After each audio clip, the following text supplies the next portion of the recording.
I guess he wanted to open up. Maybe we got any questions. Bueller? It's the interactive portion. Bueller, anybody got a question? I have a question for you. Right. When you look at tag team wrestling, what do you want to see more involved when you watch a tag team match? You know, like, when it really comes down to it right now, there's really only two places in America to work, you know, that has any kind of, and there's really only one, you know. And they've taken, which I think is psychology-wise, like probably one of the best matches on the card, the tag match. You know, because you can always beat your champ in a tag match. So many things you can do in a tag match you can't do in a singles. Yet it's been treated as filler for so many years now. You know, there's always talk that we're just going to abolish tag wrestling. And to me, it's just like, God, it's brutal. For me, I want to, like, they have made rulings, like when I was up in the WWE, when I went back, like you couldn't make a hard save. You know, like you couldn't make a save on a cover. Or heel or face? No, you could make a save. You had to. I mean, it was like, I was just like. But if you ever watch the old AWA tapes, it's one of the, and I don't know if they must have had some kind of a ruling where they couldn't make a hard save, because the guy always comes in and just grabs a guy that's making the cover by the ankle and pulls him off. And when you watch it, it like really makes a lot more sense, because 9 times out of 10 when you make a hard save on somebody, you drop an elbow or you drop whatever on somebody, but you never break up the guy's still flat on his back. You smash him, but he's still, you know, it's still, if it's 1-2, it's still actually a 3. The referee just doesn't have it. Whereas on that, you pull the guy off, you know, the count's actually broken. So, you know, psychology-wise, it just has to make sense.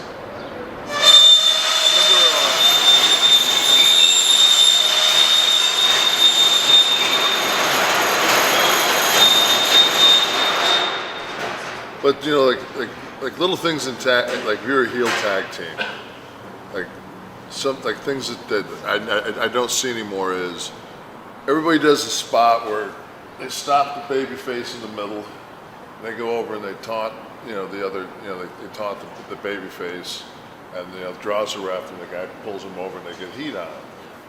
But what we used to do a lot of times, and Scott and I would do it, was as the guy would, you would turn your back to the baby face in the corner who was trying to get the tag, and then you just turn around and blast him, and then go through the ropes and stay on the guy that's on the outside. So now it's, you know, you're getting heat on this guy, you let him lay in, turn around, this guy's, you know, waiting for the tag, and then you know, but the psychology is different than just the same old, you know, tired, you know, just try to think of things that are unusual. But, you know, there's always been that analogy of, you know, think shoot, but making it work. Like, what would you do? You know, it's because the style has changed so much. You know, I always look at things like, when I broke into business, my psychology was, if this was real, how would I work? Well, I'm bigger than most people, I'm stronger than most people, but I'm not as fast as most people. So what I'm going to do is what they teach you in boxing is basically I'm going to cut the ring down. I'm going to eventually use this ropes and that rope to push you into a corner so I can get you in the corner and pound on you. Because I can't chase you, I can't, you know, like, you know, it's basically the psychology of Frankenstein or Jason or Michael Myers or whoever you grew up with. But, you know, that kind of methodical, that's how a big guy to me should work. I think that, you know, a guy that tries to show athleticism, I remember one time, I played basketball and I had good hops and stuff, and when I first broke in, I'd do a spot where I'd send a guy off and I'd leapfrog him and I'd hit him with a big boot. And Jody Hamilton was the guy that broke me in, and he said, "Can I ask you a question?" He goes, "You're the biggest guy here, why would you avoid contact?" I why would you jump up? Why, if he's a 200-pound guy's running into a 320-pound guy, it's like a semi-truck moving out of the way of a Hyundai. Just not going to happen. So it's just the common sense psychology of anything that you do. Just make it. Think it through.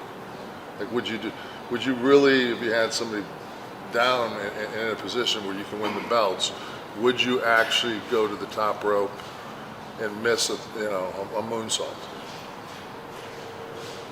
When you basically, the heels have got you basically you sit that and you go, okay, well, this is bogus, this is fake, because you wouldn't do that. Whereas, and I think that that's where they're going. But the business has gotten so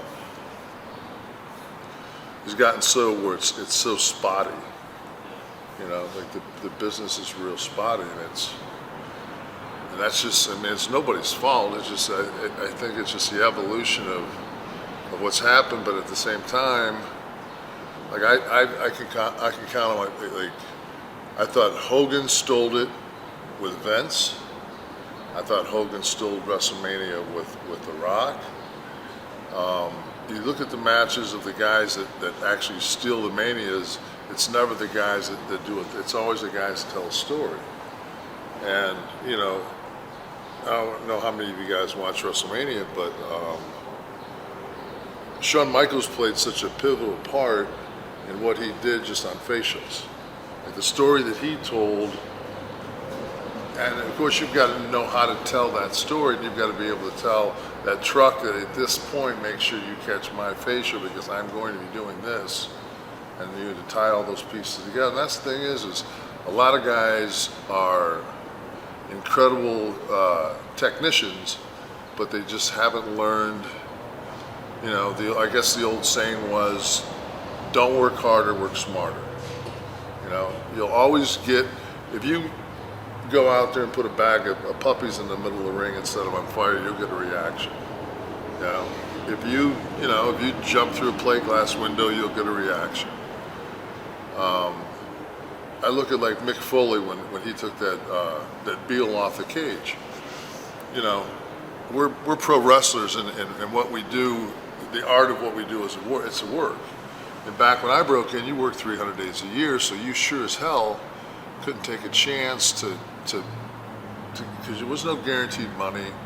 I was just looking at my first contract that I got with the WWE, and my guarantee was I was guaranteed 10 dates at $150. That was my first contract with the WWE. And guys were like pissing and moaning that we're having to split hotel rooms at TNA, and we got paid $50 for TV, which was all in the Northeast, and they didn't pay your rental car, didn't pay your hotel, didn't pay your food. You got paid $50. Catering was sandwiches, and it's just like, and this is top guys. This is everybody. From opening match to the main event, you got paid $50. That's what you got for TV. And so the business has changed, but it's you guys that have to. Somebody has to change it from just a bunch of spots to telling stories again, because there's a reason why the old timers are still, there's a reason why a 52-year-old guy can still come back in the business and get another run. It sure as hell isn't because I'm athletic. Sure as hell because I can do something off the top rope. I'm not going to have a luchador match. You pretty much know I'm going to do 5 fucking moves. And that's if I do 3 of them fucking 5 times. It's like, what do you got? Big boot, shit in the corner, sidewalk slam, choke, I'll give you snake eyes. I'm pretty much out of shit. It wasn't like, it wasn't like I worked an arm for fucking 15 minutes or any of that. Back in the day, I'd be more than happy to grab the bear hug. Until they call you, in the old days, when you grab bear hug and immediately go into the boring. I remember God running to this town where we used to run that old Civic Center. It's, I don't know if it's still around here or whatever, but is it torn down? Yep. That old one? And, you know, the Philadelphia crowds were just brutal. It was like doing stand-up on a cruise ship. I mean, it was just, God, and it was one of those things, man, there's nothing worse on earth than being put in a position where, like, you look the part, but you suck, and you know you suck, and you're green. And this is back when they would send the referee back and forth. And you had a heel locker room and a babyface locker room. So, like, you couldn't, you know how it is nowadays. Like I would sit in the locker room now, and like I'd have an anxiety attack because I'd be like, they're just talking a mile a minute, like right there, I'll take a breath, and I'm like, dude, I don't remember what I had for breakfast. Like I would just sit there in those 6-mans, and I just sit there and I go, excuse me, you, tell me when I'm coming in. And he'll, hey, Mrs. You're coming in there. I go, okay, let me just get that. Because I know they're not going to deviate from it, you know, but you know what you do? You go out there with a bunch of guys that can't call and work and go out there and purposely fuck some shit up. Go out there and fucking look at a guy and go, where are we? And then look at you and go, fuck, well, you've just taken my timing away. We were supposed to do this, but now we can't. And now I'll call something. What? You don't have anything? I'll cut you off. Boom. Where was that second set of heat from? I got lost. He didn't have anything. I cut him off. You know, that was the golden rule. Like, where are we? Guess I cut you off. We'll call something, but you know. We go back to just make it make sense, you know. But I think tags are, you know, and the thing too is, you know, economically, they always say, well, why would, you know, when me and Scott were making good money, they would always trying to split us into singles because to them, they, you know, for what they were paying, they were getting one match. But on the road, we, you know, when two guys can go 30 minutes easy every night, you know, in a tag match, back and forth, especially with Scott doing 27 minutes of it. So I'll come in on the heat, but yeah. I mean, I think tag wrestling's amazing.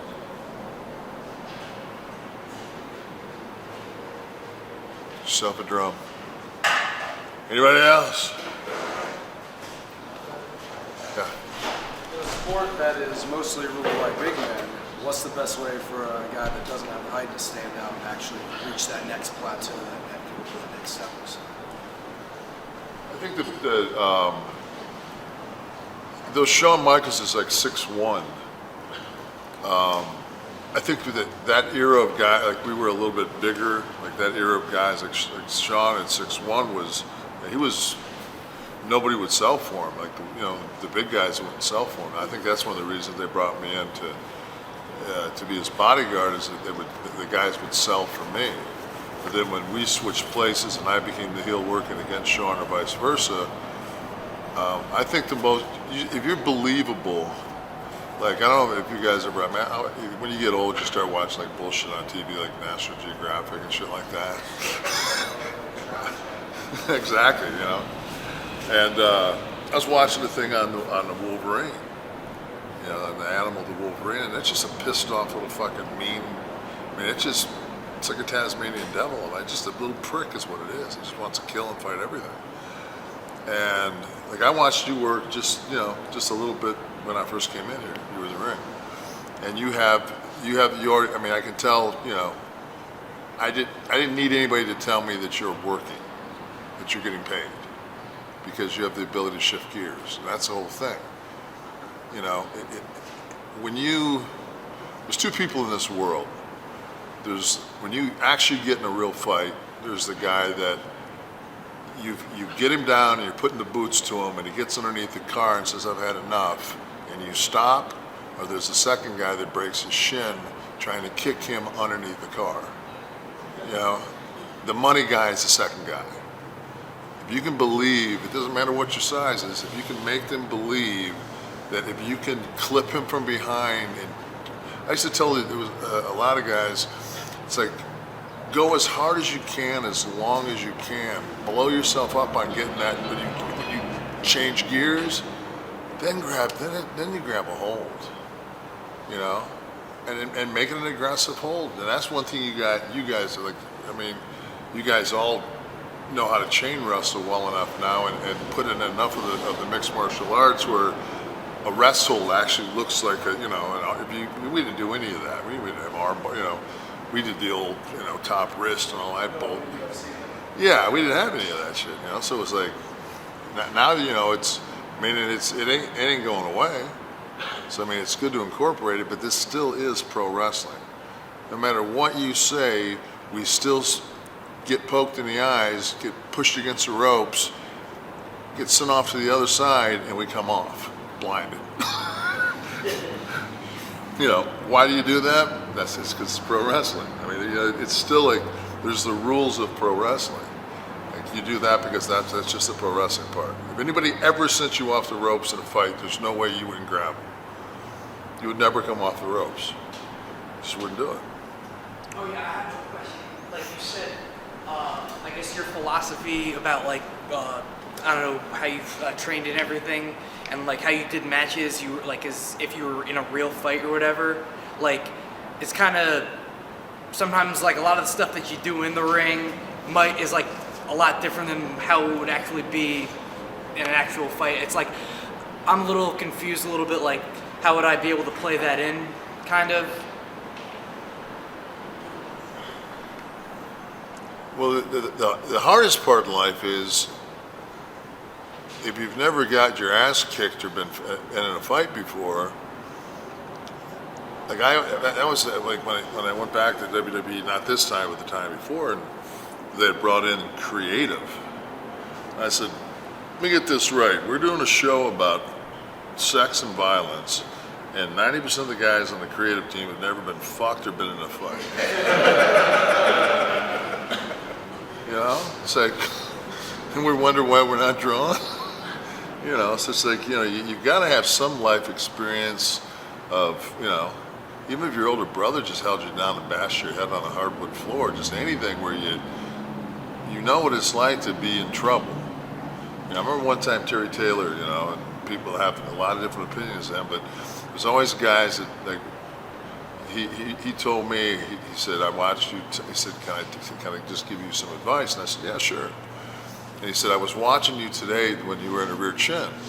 He said, imagine if instead of you selling it the way you did, imagine, because everybody's had this happen to them before, especially back in the day when you used to play that, I guess it was called Iron Horses or wherever, the guy's on your shoulder in the pool, where you actually get your head dunked underwater. He said, if you took somebody and held their head underwater, how would you sell? Would you go, or would you motherfucker do whatever you could to, you know, to get so you can breathe? And that's the whole thing, is you struggle, and as that guy just keeps cinching it, then you go down. But it's the shift. It's not the rest hold, call something, ready.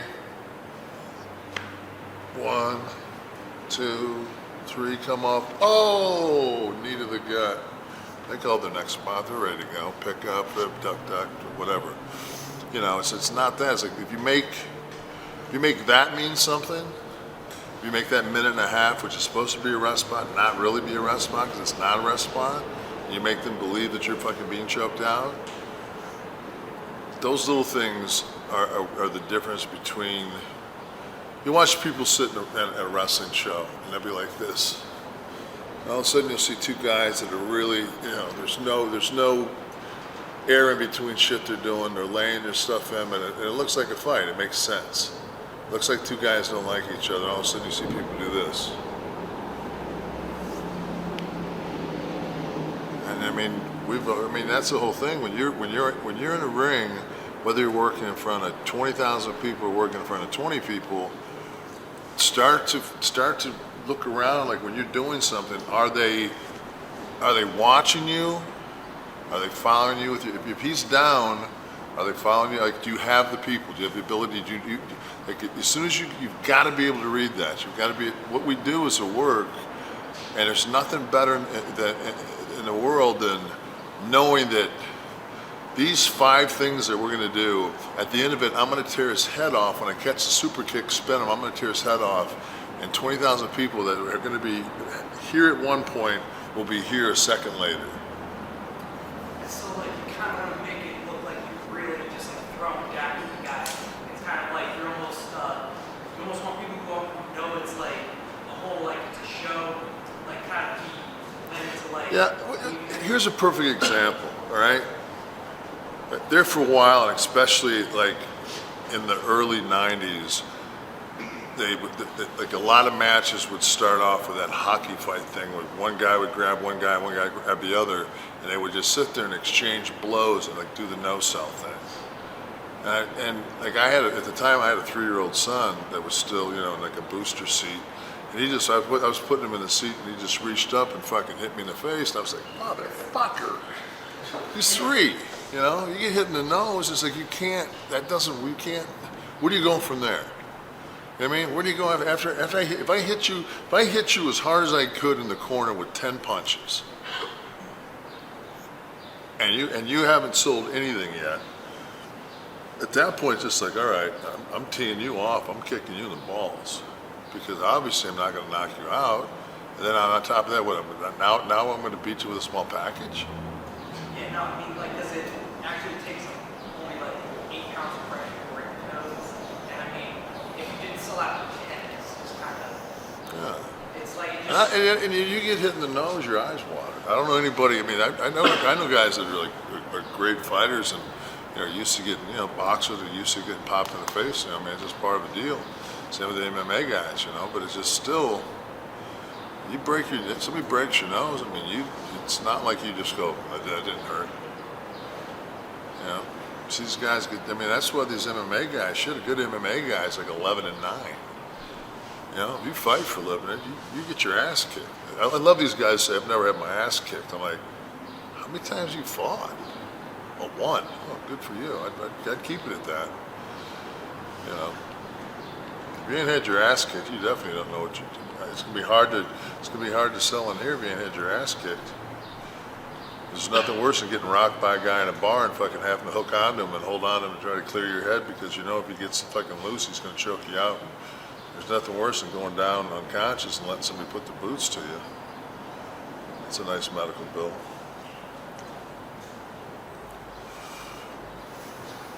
What? Good look though. Good look. Thanks. As far as selling goes for TV and working the camera and working the people, do you find it best to work the people like around the camera so you're on camera the whole time, or looking more at the camera? Depending on where if you're working for Vince, the camera guys are so good, and there's so many of them. I mean, they've got. I want to think now they've got 11 cameras out there. So just like, there's no way, and Kevin and Kerwin and those guys in the truck are so good and have been doing it for so long. It's just, it's if you really, if you're going to do something spectacular, of course you want to smarten the truck up so they don't miss it, because there's a chance that they could be doing an ISO or something else you did earlier. But I think you can work the people and look at the people, just unless you're doing like the. I was talking about this earlier today. We had a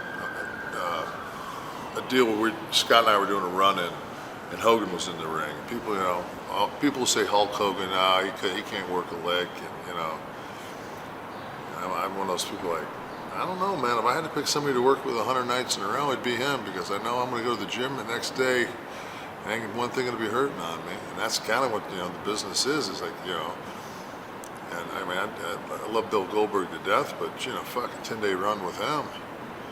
He'd wear those damn MMA gloves. And I guess because they were padded, he'd just belch you with them, because I guess he didn't feel it.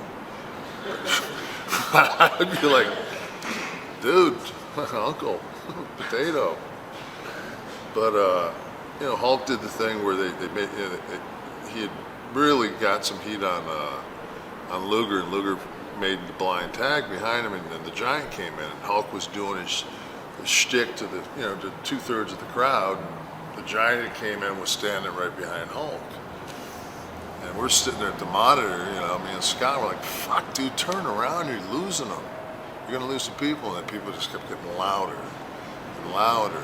And I mean, he turned so slow. And I mean, the spot from when they made the tag to when he actually turned around and Giant hit him was like 3 minutes. I mean, it was like and it wasn't dead air 3 minutes. It was 3 minutes you going. And I just sat there and I said, wow, they got 3 minutes on something I would have got 15 seconds on. And you put those things in your memory bank, especially when, it's like the old saying, you know the people used to tell you, and you don't get it until you get there, and they say, you don't learn how to work until you work hurt. And you're like, what does that mean? You'll learn how to work if you got 2 broken ribs. Because all of a sudden it's just like that opening spot where you fly back, that's gone. That getting dropped in that suplex, that's gone. I mean, it's just, you know, all of a sudden, you know, it's just like, okay, we got to shift this around, and now I got to actually use my mind. And my whole thing was the least amount of bumps that you can take. I mean, there's a bump limit. A lot of guys, I mean, obviously guys have much higher ones than others, but you know, there's very few flares out there. You know, a guy that can, you know, at 60 years old can still take 4 backdrops a night. You know, but you know, that's just the whole thing. I mean, this is you basically are your corporation. Like you're your entity. This is what you're going to do to make a living, to pay your bills, to, you know, to feed your family, or if you're just doing it to get a piece of ass. I mean, whatever your motivation to doing it, or you just dig it. You know, the thing is you have to treat yourself as I mean, you're a company. And if you're fucked up, you got a bad neck, you don't work. You know, you get torn up. It's just like, always look the risk versus the reward. It's always better to. And if anybody says, "Ah, man, you know, just do it." How about this then? Fuck it, I won't, but you can do it. I'll do it to you. You know, I'll hit you in the head with a hammer. How about that? Well, I don't want that. No, I don't want to do that. Well, you can hit me with one, but you don't want. No, it's like, you know, take care of yourselves, man. Because I tell you, once you have one of those nagging injuries, this shit ain't fun. It's rough as it is, you know. And this is the hardest part. This here is the hardest part. If you can go out here and do this in front of your peers, and that's it. Because walking through the fucking curtain in front of 20,000 people, fucking if you're not jacked and ready, I mean, you don't feel any pain unless you tear your quad or tear something major where you just can't basically function. You know, it's usually a half hour later and you're in the car, you're like, Jesus, what did I do? I did something on my neck, but I didn't feel it in the ring. And that's another thing. It just, man, it's just, once you have something that's chronic, like my knees are horrible. And to the point where, like, 4 or 5 years ago, I just caught, did a ducked the clothesline, ducked the elbow, cross body. I caught the guy and just gave him a backbreaker. And when my knee hit that mat, I was like, oh, fuck. And it was just like overnight. It was like one of those things that they were so bad for so long, and now it was just so much bone on bone that it was so it's just like, okay, I can't do that. I just couldn't, it's gone. When you got 6 moves and one's gone, boy, that's that's rough.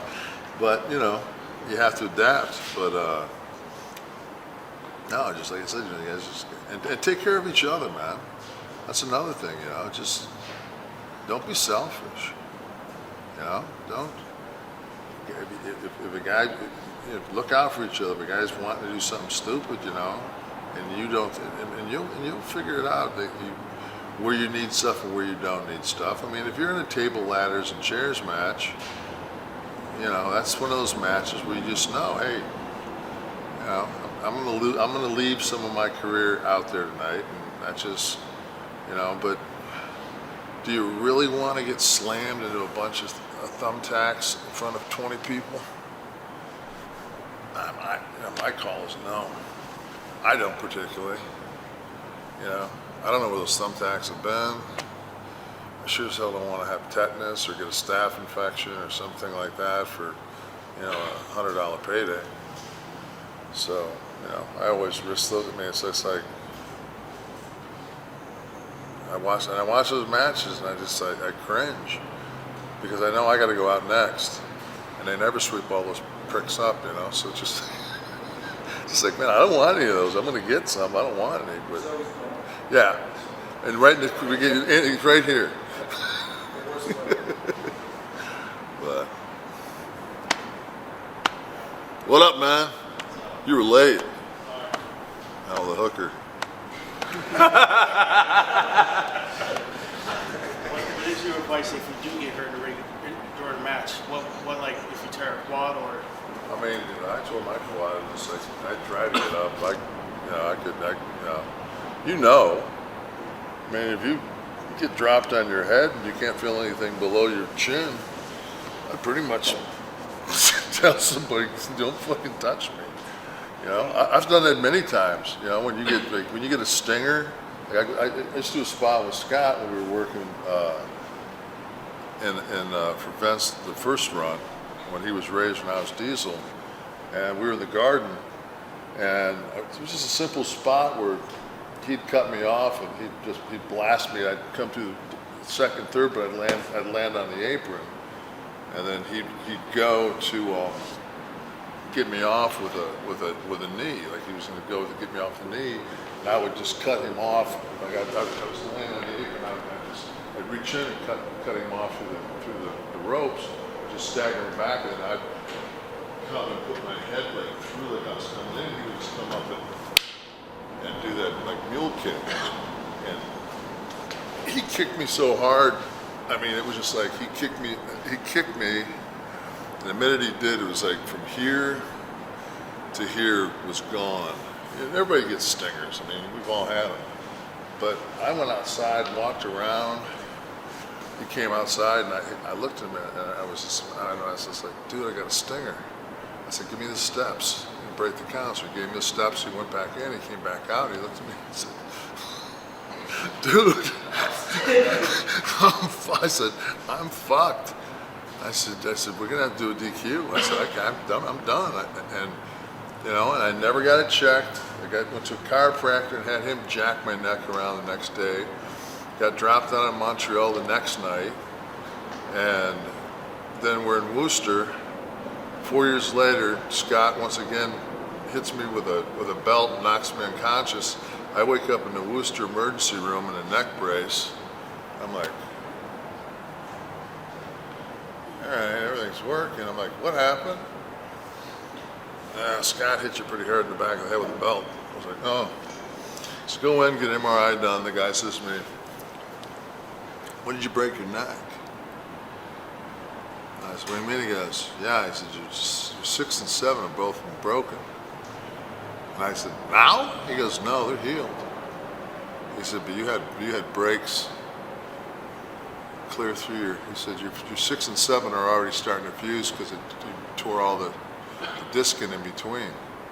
But you know, when you work every night, it's just, you know, and that of course was also the responsible gimmick era of professional wrestling, which I think you guys, at least the guys that I've seen, have smartened up that that's a death sentence to the 50 guys before you that died because they thought that was the wrestling lifestyle. That's one thing that has to change. You know, that whole gimmick life is just, don't get started with it. Don't. If you do get a surgery, man, just, you know, if he wants to give you 60, tell him give you 12. Because it never fails. If somebody gives you 60 perks or 60 bikes, you might need 12 after the surgery, and all of a sudden you got those sitting in the house, and you decide, well, no, I'll drink them with 12 beers. And you get into that cycle, and I've had, I'll sit and go through pictures that I have at home of guys that were in my crew, like early, I have a picture of Yoko, Crush, Owen, Bam Bam, it's like there's 9 guys in the picture. It was a promotional thing we did for Shell when I was a champion up at with WWF then. I'm the only guy in the picture that's alive. And there's like softball game in Chicago, same thing. Macho and me were the only 2 that were alive in it until Mach died, you know, but everybody. And it's just like, you look at that and you say, God, man, it's amazing. Like, there's not probably many guys in Iraq that have lost as many. Because when, you know, back then, you're on the road 300 days. I mean, 300 days is, you spend way more time, you know, we would spend way more time together than anybody in your family would. So, you know, you lose people like that and it was such a clump of guys, you know, that happened. You know, it's almost like a guy every 3 or 4 months, it seemed. So, I don't know how I got sidetracked on that, but that's another thing. You know, I think it just goes back to taking care of yourself. You know, don't know when you're hurt, you know, and that was what you were asking. You know. You know when you're hurt, and there's nothing. I promise you, you won't get any. You won't come out and get any accolades for, you know, injuring yourself. Beyond, you know, you might have had a slight rotator cuff injury. You go out there and keep working on it, and you do 5 or 6 more spots and something stupid, and then you tear your supraspinatus, infraspinatus, and you tear your labrum. Now you're off 9 months. You got a bum shoulder the rest of your life, and if you would have stopped when you actually felt that pain where you couldn't hold the guy up on a slam, and stopped and just got some rehab, you might have been out for 3 weeks. You know, so it's like, it's the work, guys. Always remember that it is a work. That's why we do this. That's why we can do it. That's why guys can do it when they're in their 50s, because it is a work. You know, make sure it stays a work. Unless you go over to Japan.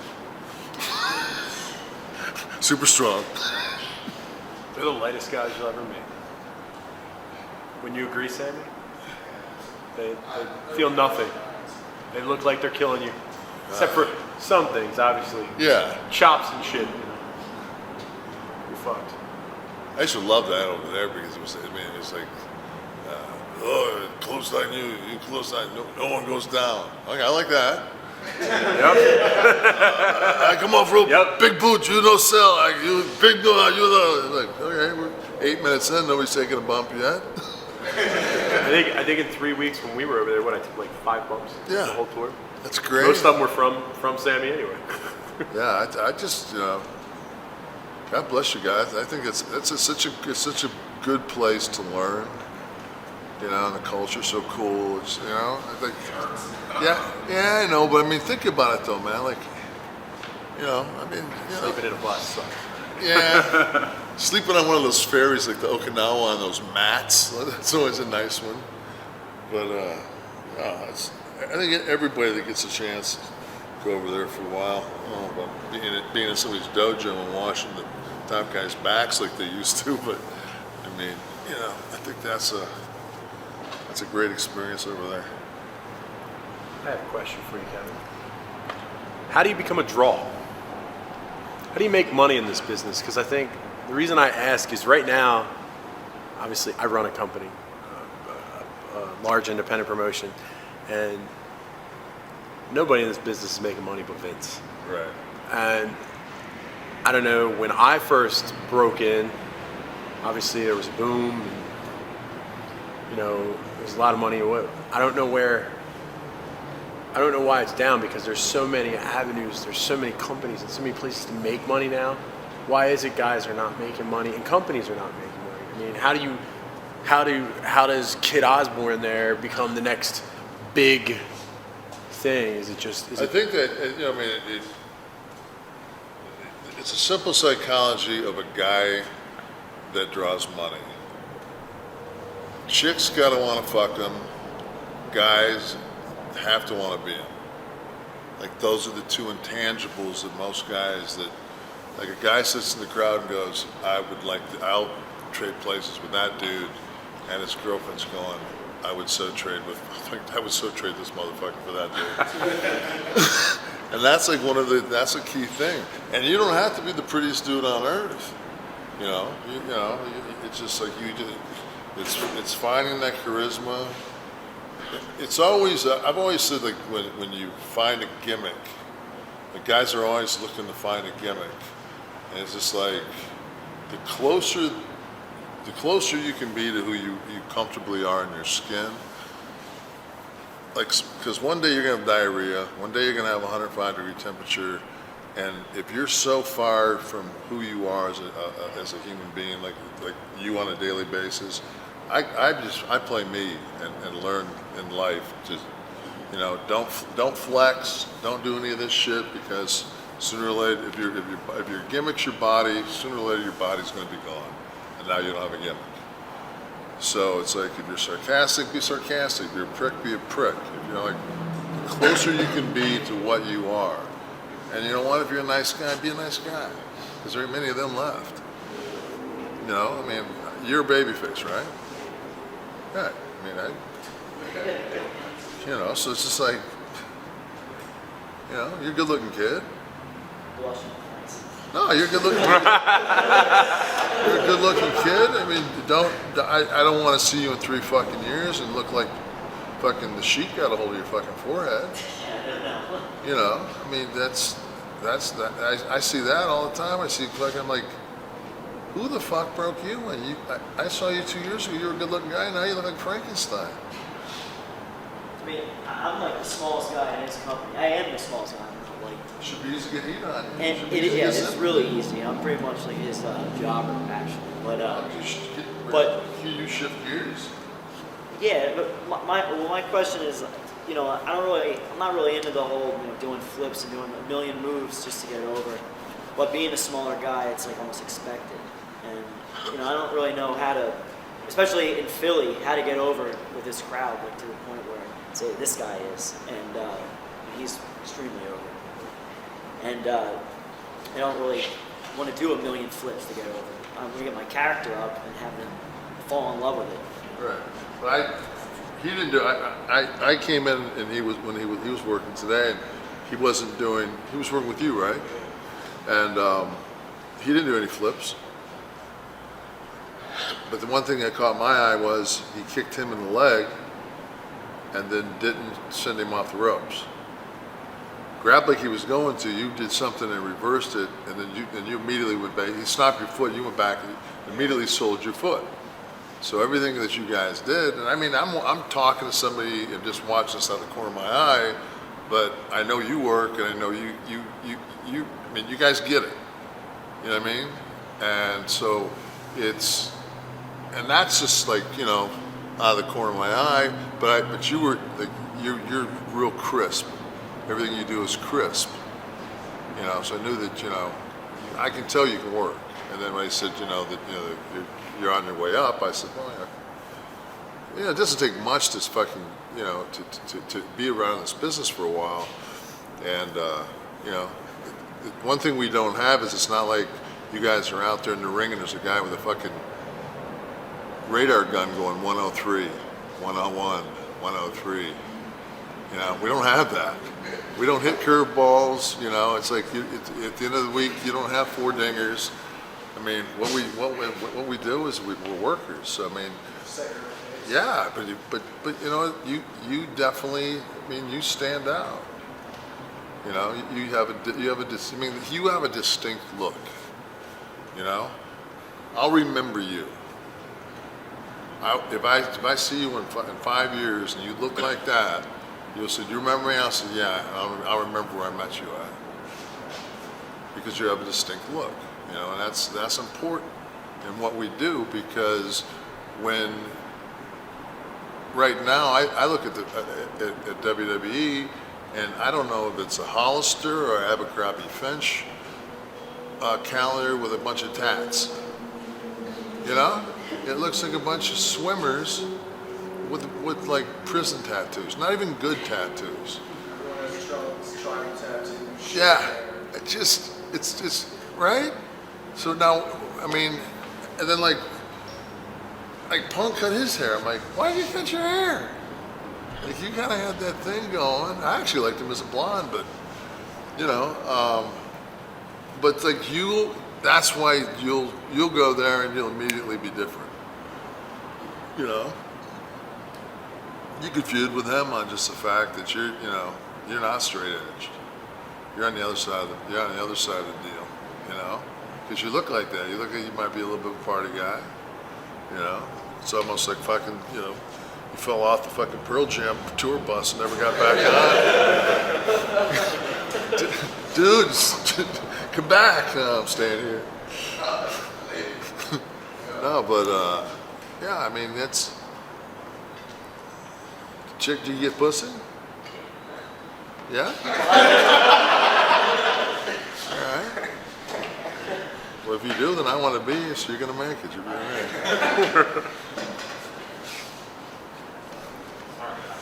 Just to piggyback off what he was saying, for a guy that has it, I guess you would say has it all together and is ready to take that big step, how would he market himself to the bigger companies if he's trying to move to that next level?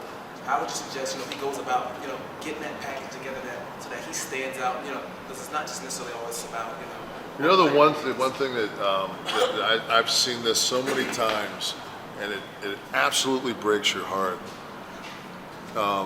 You'll see a guy come in, I saw it at TNA more times than I would ever want to, and it's so disheartening because we all, even though you've been doing this for 20 plus years, everybody broke in at some point.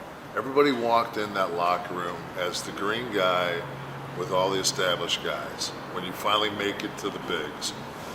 And when you sit there and you watch this guy who's close, maybe missing a few little intangibles to make it or not make it, and he comes with like a really professionally put together DVD, resume, this, that, pictures, his costuming's not indie costume, his costuming's that next level up. Like he's kind of got the package. He hands that guy that's in charge of quote, the talent guy. He walks out of the fucking room, the kid does, after he meets everybody. They never look at this tape. They take the fucking manila envelope, throw it in the fucking trash, and go about their business. And I would just sit in the room and I'd be like, fuck it. I'd get up, open it up, I'd grab his DVD, put it in my fucking bag. And sooner or later, man, I might, Carson, it's going to be between that fucking DVD and Carson Daly. I'm sorry, Carson, you lose. Only so much Austin indie music I can watch.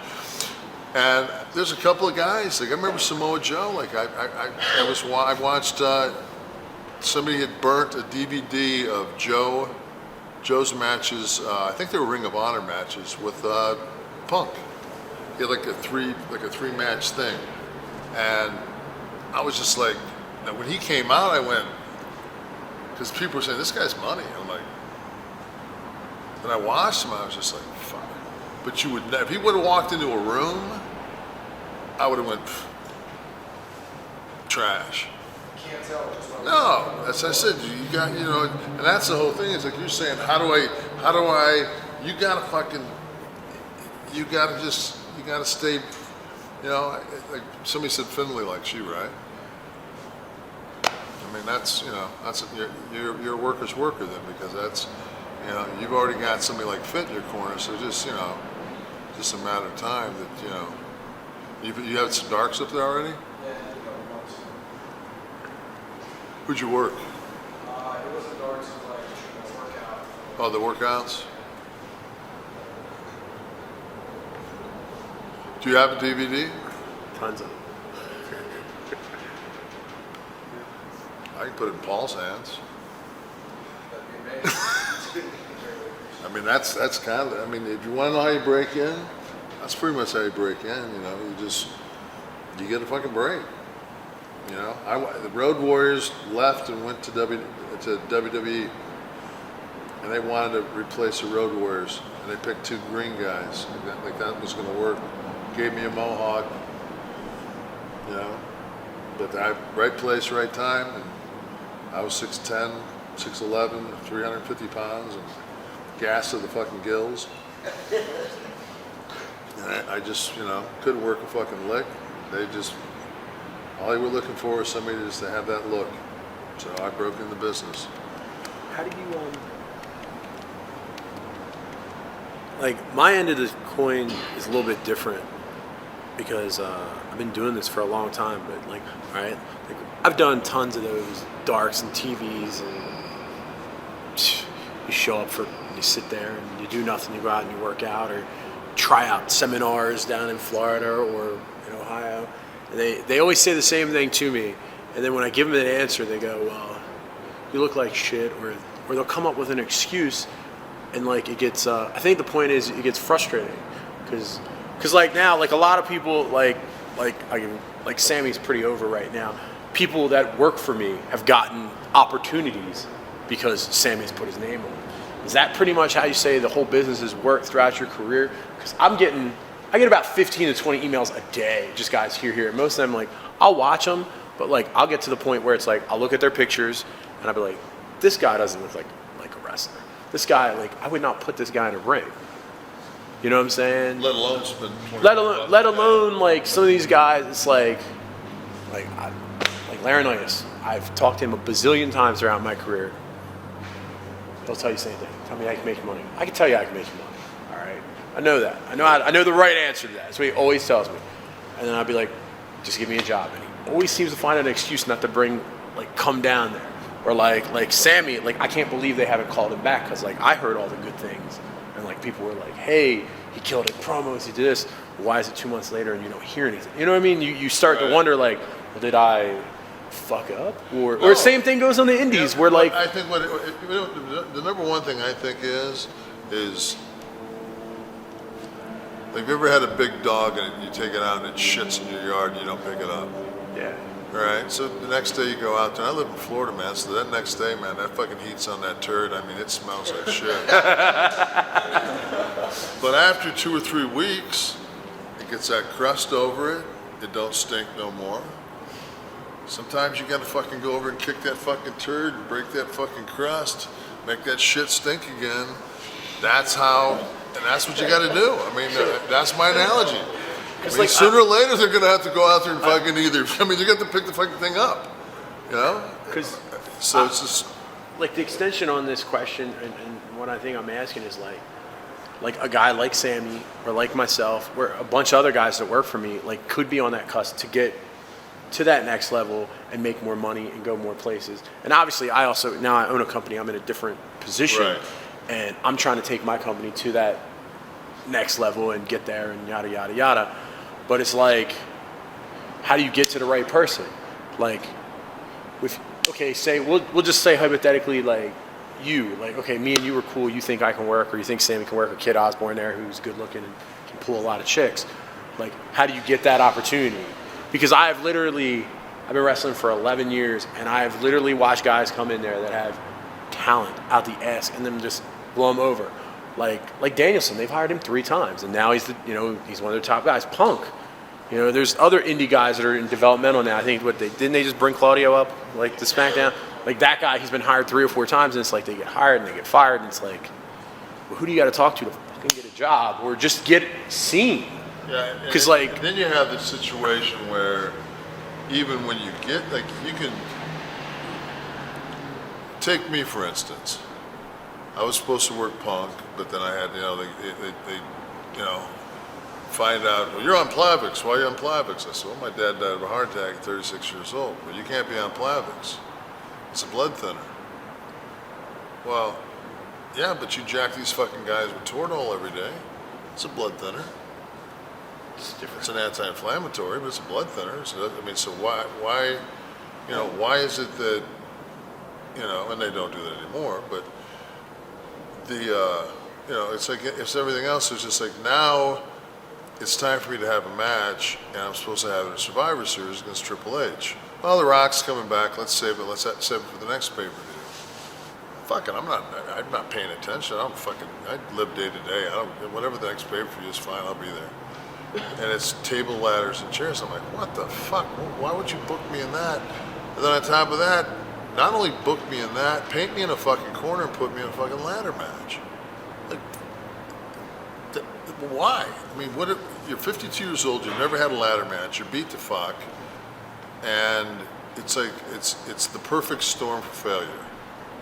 Why would anybody from a creative aspect put you in that position? And it's not like this is like I just walked in yesterday. Like, how does that happen to me? Because you know why? Because when I broke into the business, the fucking marks were out here. The boys were in here, The marks right and the there. marks were out here. Now it's reversed. the marks are running the fucking business. And the smart guys are fucking sitting out here going, how the fuck do we get into this shit? And they're like, we don't know, we're marks. You figure it out. It's just like the reason I ask the whole situation is one, like where I am in my career and the things I've done, like I have different goals now. Like I'm 34 years old, shoot. All right, I'm 6'4". I mean, I would say I'm a pretty good worker, but that's my own opinion. And I'm 280 pounds. I don't look like fucking Chris Masters or any of those goddamn guys, right? But now my goal is like guys like Sammy or Alex or even Papa Giorgio, who's a referee. I want to get them those opportunities that like, and say, hey, you need to see this guy. Or like, hey, you need a guy to come in. I'll come in. I'm only 34. And now it's like, you hear, you know, the last time I heard, man, you're over 30? We don't even want to look at you. So it's like, it's kind of like you start developing those things. Like he's good with fit. Like then fit could be on the outs. And then it's like he's good. Like I'm cool with Dreamer. Dreamer could be on the outs. It's like, it's just so complicated how this whole business works that it's frustrating to guys that it's like. Because it's work. I mean, that's the whole thing about it. It's not, like I said, it's not like any of us can get in a batting cage and, you know, hit a major league curveball.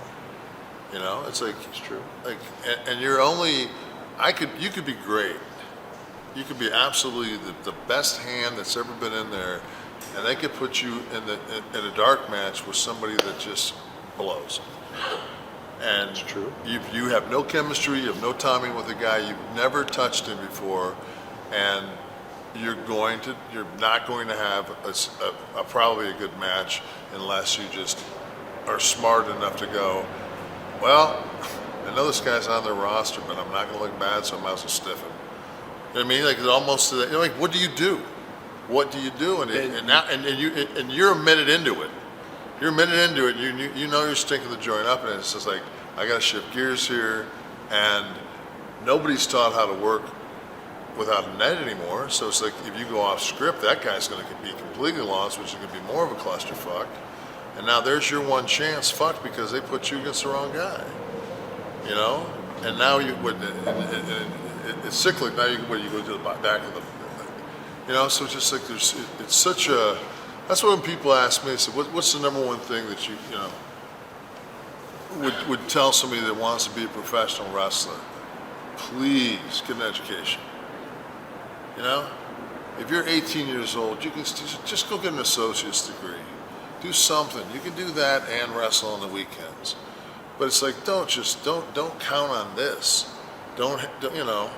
Well, that's actually one of the reasons why I bought the company, because I go, well, I can't do this the rest of my life. Right. And I don't want to get out of the wrestling business ever. I love what I do. But it's like, as you said, I've done stuff that you will never ever do. That none of these guys should ever do. You know, matches that are, you know, my bump card has been stamped quite a few times. Thank God I've never been seriously injured, but I've done matches that you would not even fathom exist. I know. I mean, just it's just that I watched those. I mean, some of those ones from Japan that, you know, back those barbed wire explosion and gas and all those, you know, like all those matches, and I look at it and I just say,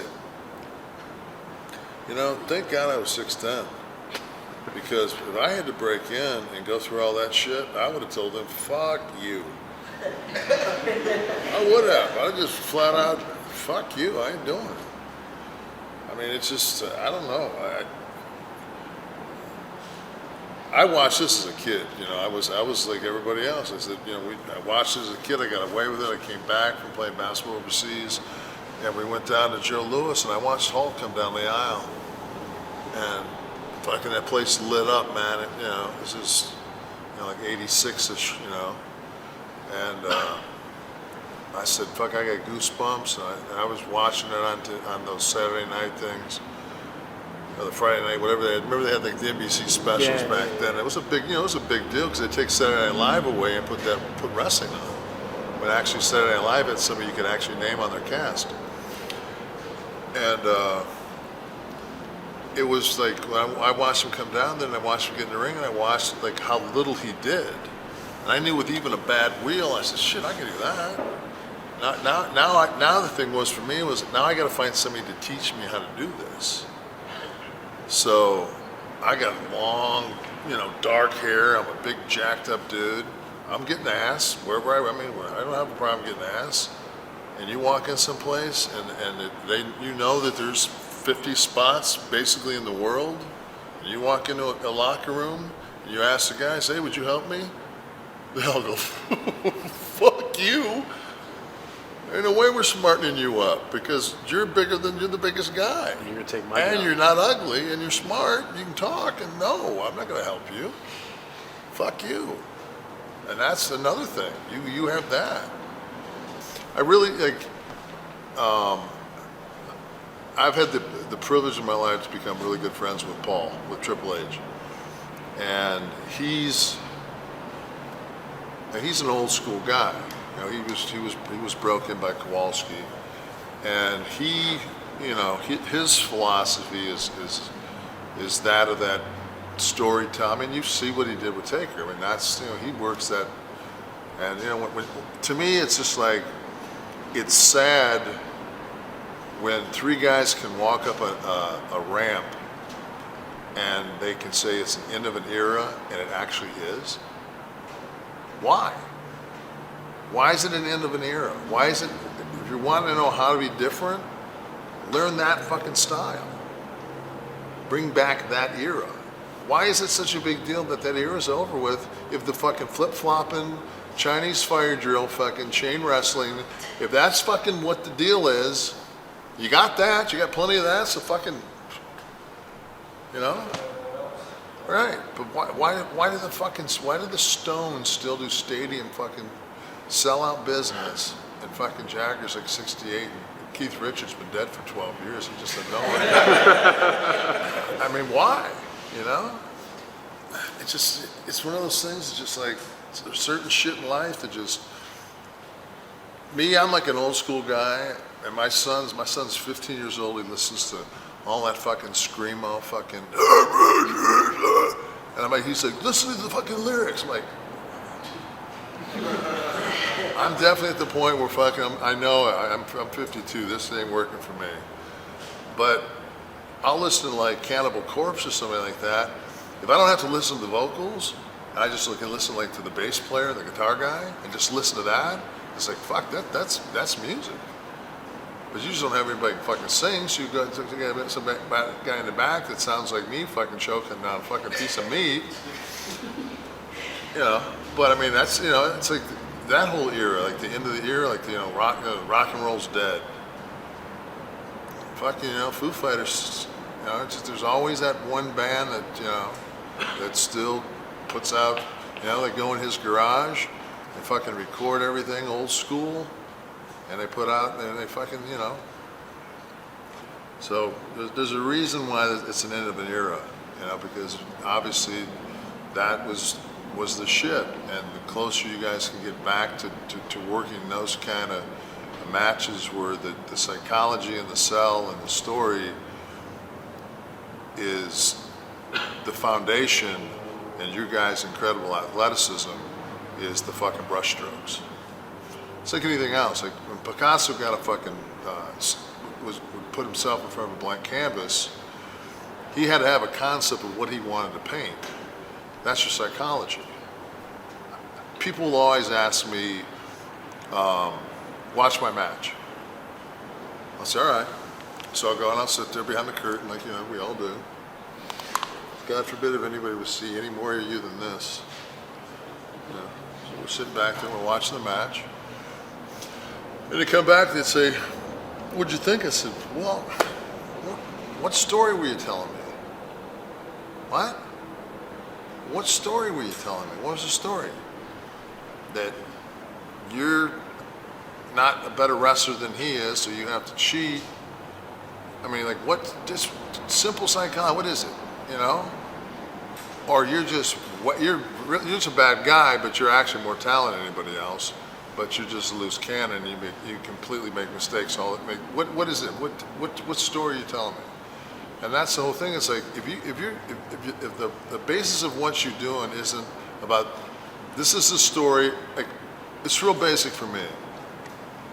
If I'm gonna work with you, you're the ref, right? So, okay, I'm going over. So, no. So, but if I'm gonna have a match with you, there's certain things, it's like, you know, I've said it a million times, I know that I can't work your style, I can't work your style, I can't work your style, can't work your style, can't work yours. I can probably work yours. We could probably, he and I could, we would, our psychology would probably be, you know, I don't think that, you know, I'm sure we could go out there and call something and be fine without ever touching, because you know, I think that would he's been doing it for 11 years. I know that for a fact. But the rest of you guys is just like, I can't work your fucking style, so guess what? In order for us to have a match, you have to work mine. Which means, get ready never to blow up. Because you can't, if you blow up against me, you need to go to the hospital. Because fucking your lung capacity doesn't fucking work. Yeah, I don't blow up. You can't blow up fucking walking. And but that's the whole thing. It's like so many guys are so worried about, you know, and you could attest to this, especially when an American goes over to Japan. Like, the American guy wants to get all his shit in. And you'll go over there, man, and you'll talk to a Japanese dude. You'll be like, dude, I'm sick of right there, man, blah, blah, blah, blah, blah, and it's all offense. And you go, ooh. And he doesn't understand a word you're saying. You go, all shit for him, boy, he can speak perfect English. You're bouncing him around, he didn't speak a word of it. High spot, please. High spot, here, please. I always love this one. This is my favorite thing to watch when you guys go over to Japan is, and Scott Hall was the classic of it. By day 3 in Japan, it was like we were doing like a bad movie, and he was speaking back to the guys in English, but with the 1950 Japanese movie accent. Maybe right there. But because that alone would, because if you talk like this, the Germans know how they'll understand English, you know? It's just like thinking, what the fuck? No, but that's just the whole thing. It's just, and it's like guys always worry about getting their shit in. It's just like, that's the whole thing. If you're gonna go out there and have a match, it's like, your job is not only to make, of course, make yourself look good, tell a story, make him better. If you're going over, make him. I see so many guys that just, the squash guys, you got an 8-minute match, they take 7 minutes. It's like, I don't know, let me think here. I'll start off, you go ahead and shine me. I'll cut you off, I'll get some heat. Right about there, I'll go ahead and make a comeback and I'll hit you with my finish. What? You switch from baby? That's another one. Vince Russo's famous words. There's no more baby faces and heels anymore in wrestling. Have you guys heard that? Right? There's no more baby faces and heels. All right, that's great because once again, the marks are in charge. But for us, who have to go out there and do the match, at some point in this fucking match, we have to fucking go home. Somebody's got to give a fucking comeback. Somebody's got to make one. The fucking guy who's giving it and bouncing around pretty much better be the fucking heel. The guy fucking beating the other guy's ass better be the crowd favorite, the babyface. Because it don't fucking work any other way. So if it's not heels and baby faces, what the fuck are they? Because it doesn't work any other way. Because what you're doing is you're writing a television show that's based on fucking 3 paragraphs at the beginning of fucking Raw. That's all dialogue. That lo and behold, before you can get that last sentence out, that motherfucker's music hits. I haven't seen this since last week. Down he comes. He starts talking. Oh, and he gets cut off by somebody else's music. And then Laurinaitis' music comes on. He goes down. By God, let's settle this at the end of the night in a 3-way match. No, really? I fucking didn't even see that coming. You know, it's just like, we wonder why the business is where it's at. I remember back in the day, if we were standing here and I was the ring announcer and all of a sudden he came from the back side of him and just clubbed him, angle. That was it. That started an angle. He hit him from behind. He was the baby face. You're in an angle. Angle alert. Now it's a coffee pot match. Bump into a guy in a coffee pot. You got a problem? You got a problem? CSX6. It's like, alrighty. No, I'm not that old jaded guy. That's what it is. You get to be old, you know. I used to listen to Tony Gurria and like Chief J. Strongbow and all those guys. You hear all those old timers talk. Eric and I were talking on the way down, you know. It's just like, you realize it's just like you get to, and like, they were right. They're always right. You know, all those guys are, you go to some of those Legends things, you watch, I mean, there's guys out there that are crippled that psychology-wise, man, their shit still, I mean, you know, they can still tell a story and it still works. As long as they can maybe do their signature move. You know, I've seen Slaughter put a guy in, you know, work an 8-minute match with a guy walking and talking, and next thing you know, he's got the guy in a sleeper, and it's just like the place erupts. Like, how does that work? You know, we've been doing it for 100 years.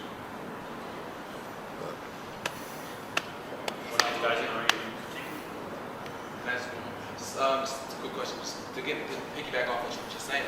Where do you see psychology? Where did you see that fall off, like psychology storytelling? Where did that, you know, where do you see that as, you know, that kind of took a back seat? Nobody broke their neck for probably like the first 12 years I was in the business. I don't think I ever saw anybody break their neck. And then all of a sudden, I don't know who brought it. It had to have been somebody that was coming over from Japan. I don't know if it was Chris, I don't know who it was, but like all of a sudden, like the German suplex became like the move. And the German suplex is great if the guy's your size, but a guy 5'10" grabs a 7-foot guy. Physics will tell you that by the time you arc, my bean's in the mat. I'm fucked. You're gonna break my neck. And all of a sudden, guys start getting hurt. You know, and I just think that all of a sudden, the work, it almost became like a work shoot.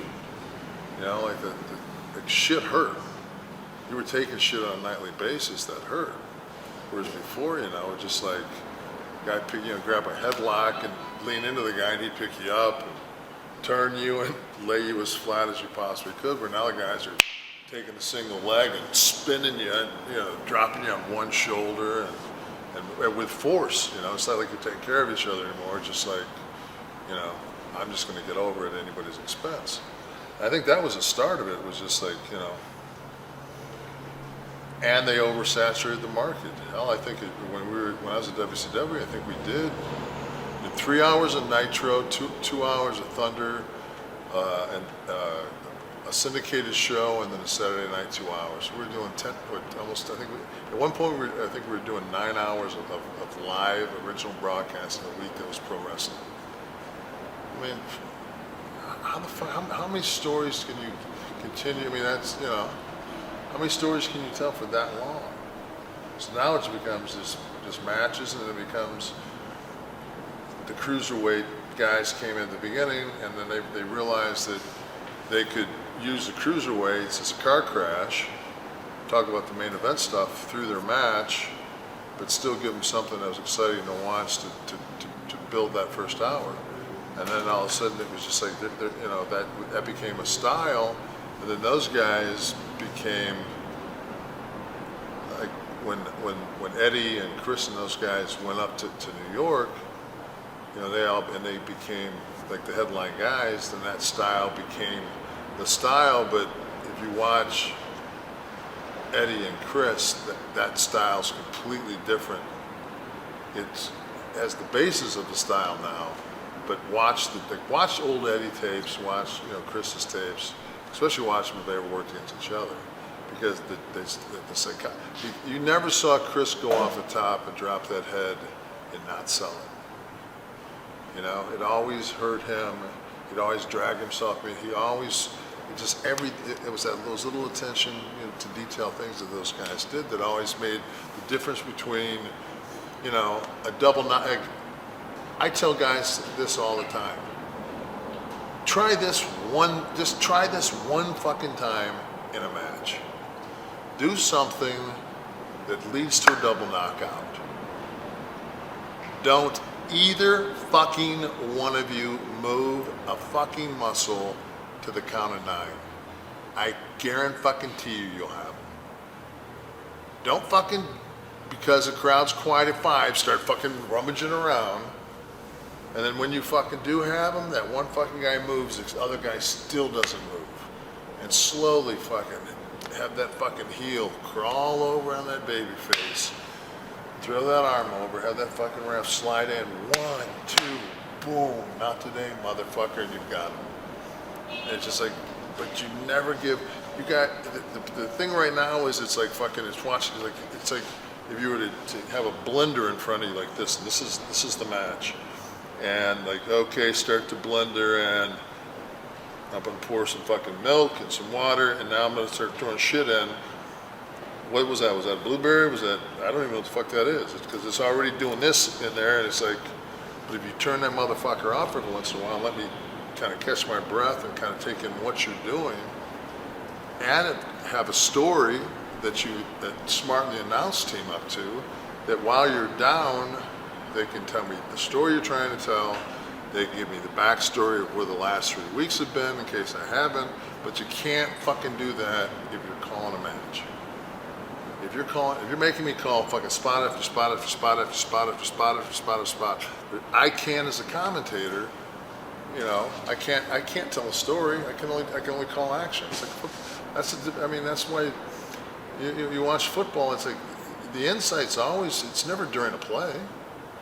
You know, it's on the replay. It's on fucking what the coverage was. It's on, you know, the stick. I mean, it's always, and you gotta realize in this business is the same thing. Is you've got to give people chances to slow it down, let it be absorbed, and let the announcer tell the story if you're on TV, and if not, at least let the people that are sitting around the fucking ring catch their breath, because it's, you know, it's like anything else. It's hard to follow.